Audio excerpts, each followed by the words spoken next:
welcome back to the nest. Today's tomato day and I wanted to share with you how we put up tomatoes for the winter. Today I'm making tomato sauce and we'll be dicing some tomatoes to put into jars to save to have all year long until the next season. The first thing that we are going to start with is making tomato sauce. And I started by cutting up some of my tomatoes. I squeeze out some of the juice from the inside, generally buying a Roma or paste tomato style tomato, and squeezing out some of the juice inside. We cook them down a little bit, and then you have to separate the skins and the seeds that remain from the pulp and the juice. And there are a variety of different ways to do that. So we're going to start with that today, and then I'll show you how I do diced tomatoes as well.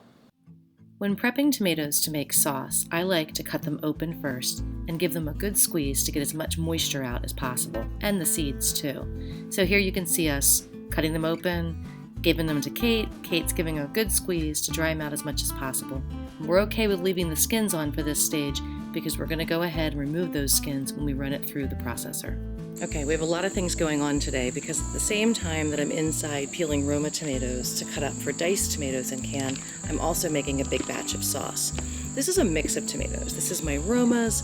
There are some brandywine tomatoes in here, some cherry tomatoes, there's some yellow pear tomatoes, just a mix of everything. If it's going to go into sauce, flavor is key. While we want meaty tomatoes, like the Romas in here, the flavor coming from all the others is great too. I just let them cook down a little bit. You can see we've dropped maybe just a few inches here. They're soft enough to run through the processor now. So I've turned this off. I'm going to let them cool down a little bit so that they're handleable. And then we're going to run them through my juicer, which will separate the seeds and the skins away from the sauce. And then we'll put it back in here and let it cook down a little further. You have a couple of different tools that you can choose from when it comes to separating the skins from the tomatoes themselves. And this is a great way to do it if you're doing a small batch. This is a Foley food mill. They come with a variety of different screens that you can put in them. This is the perfect size for seeds and tomato skins. And you would put this on top of your pot and put your tomatoes inside. I'm right-handed. Put your tomatoes inside and you're going to slowly crank and then you crank back. Well, the amount of tomatoes I have today, I think we've done about 200 pounds of tomatoes this week. This would take me until sometime next week, and I have peaches to do too. So we definitely decided not to use this and move to something bigger, but great for small batches. Several years ago, I moved into this tool, and this is a table-mounted system that you can just attach to the side of the table. Also has an auger inside and a screen inside that separates the seeds and the skins from the juice. So seeds and skins come out this end, juice comes out here into your bowl, and you have this hopper that sits on top that you can load and plunge and push, and you're hand cranking again to get your tomatoes separated. And while this works, we have found that this one, and maybe the seals are just tired, leaks like crazy and it's a little slow for the quantity that we're doing. So we've decided to try something new this year. So about 20 years ago, we purchased this juicer. It's made by Champion, and we use it all the time to make sauces, to make juice. I love it. It's been sitting in the basement for some time, and I thought to myself, this might be a good way to do tomatoes a lot faster. However, when we turned it on, we had a little bit of a short. Things weren't working the way we wanted them to work. You can see the discoloration of the old juicer. It's 20 plus years old. These are some new parts that we put onto it. And I'm actually going to have my husband and my son Ethan come in here and talk to you a little bit about how we decided to modify this. So I wanted to think of a way that we could use this for the power that it has. It's a pretty strong juicer, but could I get a larger volume and could I go right into a large pot so that I'm not having to pull this out and 4 cups at a time dump it in my pot. We're doing a lot of tomatoes today. So I have 4 children. And my husband are always brainstorming on how to make things bigger and better around here. And it does seem like most of our projects get a little carried away. This might be the perfect example of that. Let me show you what we're going to do. So Ethan's going to come along in a moment and talk to us about what we're going to do to get this volume that's going to come out of here into my large pot. But Andrew came up with a great solution to be able to get a larger amount of tomatoes at one time. We have this funnel from the Back to Basics. The Back Juicer. to Basics grinder. Yeah. That I just showed you, the hand grinder. Yep. And I thought, wow, wouldn't it be great if we could just put it on here? Right. But it doesn't fit. So you went to Lowe's. I went to Lowe's this morning actually, and I found this PVC adapter, which, strangely enough, if I just file down, I ground down with a Dremel the threads and put a little bit of plumber's tape on there, and lo and behold, it fits very snugly. And That's then great. this, with a little bit of plumber's tape, also fits snugly. And it's deep enough, it should, and we're going to find out in a moment, if it is going to solve the problem. But Audra's theory is that if it doesn't work, we just put more Teflon tape on it, so I'm sure it's going to work. or Gorilla Tape, one or the other. Well, let's see. All right, well, Yeah. let's see if Ethan can show us his invention. There you go. For the pot. All right, welcome back, Ethan. And, okay, Dad made this work. I know I can put a lot of tomatoes in at once. I've got a mini plunger. This is all great. But I went to turn it on and it didn't work. So the first guess was there's only really two parts in this thing. It's a motor and a motor start capacitor. So we replaced the capacitor, which is probably a good thing to do anyway on a piece of equipment that's rather old. But unfortunately that wasn't the issue. So ended up tearing it apart and found out that it was a motor control PCB. I'm told that I'm not allowed to be too technical and waste too much time on this. Because nobody knows what that is. But ended up actually just removing the motor control PCB, which basically just reduces the current on startup, and just shorting those two terminals together.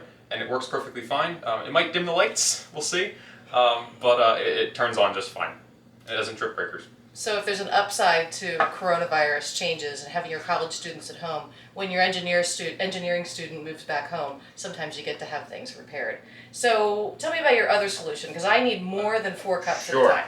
I was wandering around the house looking for a way to make this work efficiently, and went into the greenhouse and found this is actually for hydroponics. We did lettuce on here, I believe. This is for lettuce tables.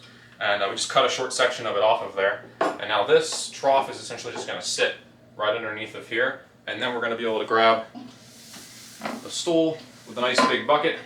So all of the liquids can dump right out into the bucket, and then we're going to be able to put I'll use the bigger one probably. something else over here for solids. And this way we don't have to set the motor up on a huge stand, because you'd be over your head. My initial thought was, let's put the pot underneath of here, Right. but then I would have to stand on a ladder to dump the tomatoes in, and that doesn't sound like it's going to work. So shall we just give it a try and see how this goes? Yeah. All right, let's do it.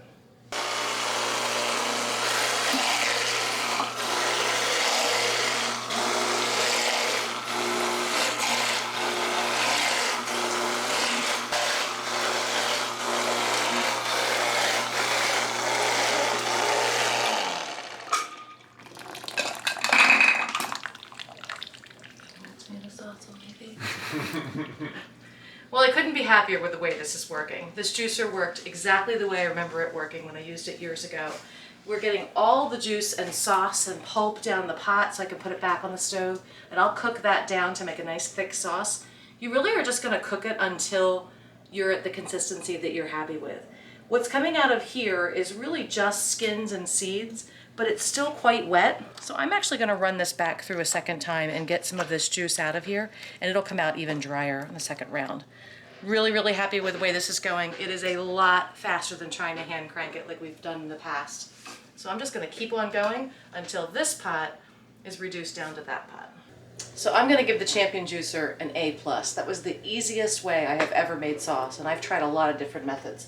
You can see that we got a nice consistent sauce, very thick with a lot of pulp, although I am going to cook this down considerably and get some more water cooked out of it. I'll put the links for this and the accessories that we use to go with it into our description. No accessories available though for the custom job that my husband and my son provided. I'm so thrilled. Can't wait to use it again. So out of over 100 pounds of tomatoes, and this was a mix of tomatoes that I got from my garden, from a local CSA, and from a friend who has a small store nearby. I had 125 pounds of tomatoes went into this.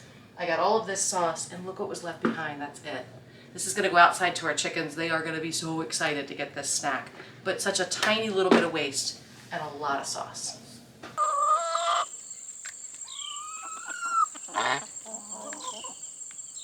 Some of the tomatoes that we're going to can today, we're going to can whole or diced into pieces, but I want to get the skins off of them. And the simplest way to do that really is to use a method that we call dip and slip. This works really well for peaches or tomatoes. I'm just going to take a few tomatoes at a time onto this spider and drop it down into this water, which is pretty darn hot. It's just about boiling. It doesn't need to be rapidly boiling, but it does need to be pretty hot. And the skins will start to split open. Now, if you have any tomatoes that are bad, that have any spots on them or any decay, I wouldn't put them in here. I would just use your whole clean tomatoes. After they've been in here for about a minute, the skin is going to start to split apart. I'm going to take them out quickly with the spider, drop them into cold water. I even threw a little ice in there to make sure it cools down. We're not trying to cook the tomatoes at this stage. We're just trying to get the skin off of it because I want to dice these and put them into jars to can them. You can see that they're starting to split. These are really firm paste tomatoes, so they took a little bit more than a minute or so, but they're ready to come out. I like to go to a little bit of an ice water after this, and I do think that the difference in temperature between the hot water and the ice water helps make it easier to peel them. Depending upon how, they're pretty hot, depending upon how long they've been in or how ripe they are, they should be able to slide pretty much right off. Sometimes they slide right off in my hand. I don't have to peel. These are peeling away pretty well. They are hot, so if it gets too warm, dunk it back down into the cool water. Give yourself a break. And then I have this great little tool. I got these on Amazon. It's just a tomato core, and I can go right in the center and pull the core out very easily. If you want to get the white center out, go a second dip a little deeper. And this one's done. But if you're finding that they're too difficult, some of these are coming very easily and others are really sticking on pretty hard. It's okay to put them back into the hot water for another minute and try it again. And I told Kate they were getting a little too hard to handle, right? Because they were so hot. Yeah. I told her to go ahead and just work on the cores and then put them back in to cool down. And in the process, they actually split a little bit more. I finished the first batch and I moved into a second box and they're more ripe. And you can see how easily they slip off when the tomatoes are more ripe. So they're just coming off much easier this round. I want to show you, this is what it should look like. That last box I was doing was just a little underripe, so they didn't go as easily. But that's how fast it is. You can take that core out much more easily when they're ripe, and then they should just slide right off, almost whole. That's what we're looking for. This batch of tomatoes, I pre-cored them. I cored them at the sink when they were raw, and then I dropped them in the hot water. And because they're so ripe and I pre-cored them, all I have to do is slip that right off. And that really is the true definition of the dip and slip combination. While our tomato sauce is outside cooking, we're actually going to continue to cook it outside to reduce the amount of moisture on our camp stove, just to reduce some of the heat in the kitchen. I'm going to start working on the tomatoes that we have been peeling in the dip and slip method in the hot water. And I'm really just kind of rough cutting these into quarters or 6 pieces, depending upon the size of the tomato. Now, when I do this, I generally put whatever the pot size is I'm going to use, about 1/6 of the pot, maybe a little bit more, in tomatoes. We're going to go in and we're going to start to heat them up. They will soften and start to make their own sauce. And then when they're ready, I'll add the rest of the tomatoes that I'm cutting up to fill the pot. Once they come to temperature, we can go ahead and start canning them. So we have some other things to do too, like getting jars out and making sure that they're sterilized and ready to go, which we're going to do very soon. I filled this pot 1/6 of the way with some of these cut up tomatoes, and I crushed them a little bit to draw out the juices. We have a nice base of liquid in here, and I've been adding more fresh tomatoes as I go. We want these to be softened and heated, but not cooked. We're not making tomato soup or tomato stew here. We're just trying to soften them and heat them up evenly. So I have another bowl. Would you mind helping me out? Sure. Add another bowl of tomatoes to this. I'm just going to keep adding as we go. I'll switch. Keep adding as I go so that I can keep evenly bringing them up to temperature. In the meantime, I have my canner going with some water in it. I'm going to get that heated up. I have my small pot behind with my lids and rings in it because I'm getting ready for canning. And I have my jars, thank you very much. I have my jars in the oven at 250 degrees, which is the temperature that you need to sterilize them. You can run them through your dishwasher to get them sterilized and clean, or you can hand wash them and then put them in the oven. But either way, they need to be clean and then sterilized. I used to do it in my canner and then pull them out one at a time, but it is a lot easier if you just set them on a tray in the oven and let them heat up there. And then you're not dumping all the water out and dealing with that mess. So I'm just going to continue cutting tomatoes until this pot is full, and then we'll show you the next step. This big pot of tomatoes took a long time to get up to boil. Once I got it up to boil, I let it go for 5 full minutes to make sure that it's all up to temperature. And I've had my jars in the oven for about 15 minutes. And I'm gonna put a second set in, just so we're ready with more, because that's a big pot of tomatoes. This is really the base for us for stew that we're gonna make throughout the winter. I can make tomato soup out of it. I can use it in any kind of soups or stews. I can make fresh sauce out of it if I want to, if I want a chunky sauce. So we put these in jars and store them so that we have them for all kinds of uses. In this pot, I have my lids and my rings, as I always do. If you are gonna do your jars in the oven, do your lids and rings in water just to make sure that they don't dry rot. You wanna keep that rubber seal wet. You don't want it to dry out. Okay, I have my funnel in here. Let's pull that out. Go to the first jar. My ladle has been cleaned and sterilized, and I can just go ahead and start filling jars up with these pieces of tomatoes. I like to go with the big pieces first and then add a little liquid to top them off. I've been canning for 25 years or more, a lot more than that if you count the number of years I canned with my mom when I was a child. But I still make mistakes and forget things too. I forgot to put my lemon and salt in here, which we'll do in just a moment. I use the guide reference in the USDA complete canning guide, and I'm following the rules for whole or halved tomatoes here. And that recommends putting salt and lemon juice into your tomato jars. The reason we do that is because tomatoes tend not to be as acidic as they used to be. And with heirloom varieties, you're generally okay, but some of the newer varieties you're not. So just to be safe, we're gonna add enough lemon juice so we can keep the pH at the level it needs to be to keep it preserved and bacteria free. That's 2 tablespoons of lemon juice. I'm also gonna add 1 teaspoon of salt to each jar and then put my tomatoes in on top.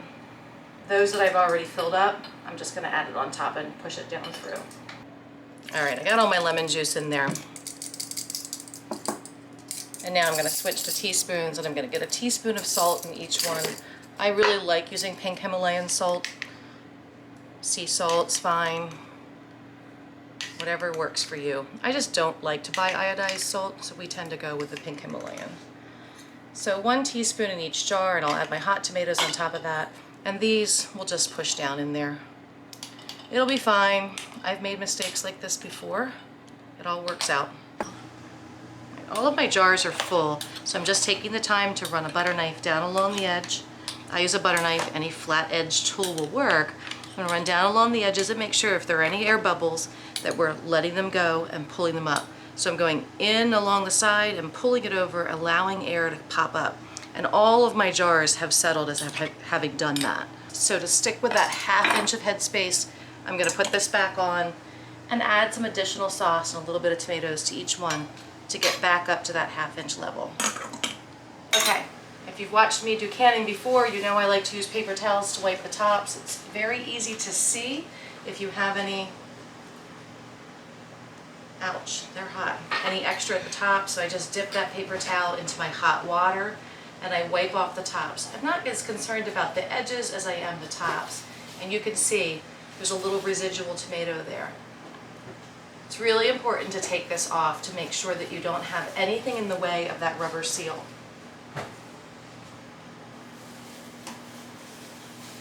These are just about ready for the canner. Now we're not canning with pressure canning today. We're just doing water bath canning. So that means that I can put my hot food, this is called hot packing, hot food in a hot jar, and then we're gonna put it into our canner. But any pot will do that has a rack on the bottom of it. All right, my canning jars have been in hot water and the rings as well. I'm gonna put my lid and ring in there, put it right up on top, and I like to place them and then tighten them.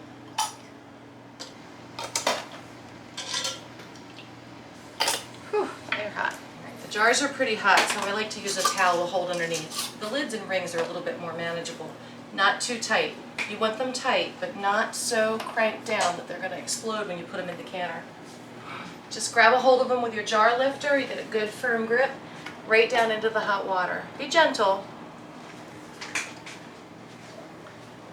Once my canner is full, I'm going to put my lid on top just to keep the hot water inside, so we don't boil it away.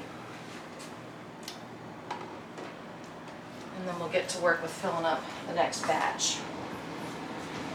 Most important part here is that every single jar has to be fully covered with water, at least an inch of water above the jar.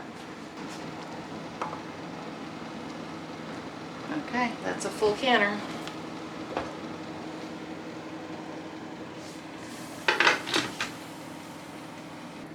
All right, I'm taking the jars out. I like to set them on a towel on the counter so that they can sit and cool down. They're pretty hot and they're gonna need a little time to cool off.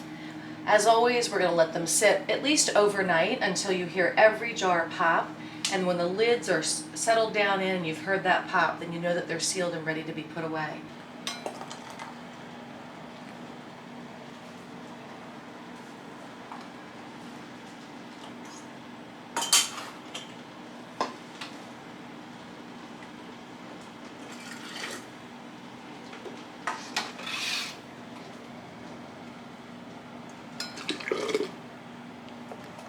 And so my work went well into the evening. I definitely took on a lot today, but I'd like to get it all done in one day rather than splitting it up.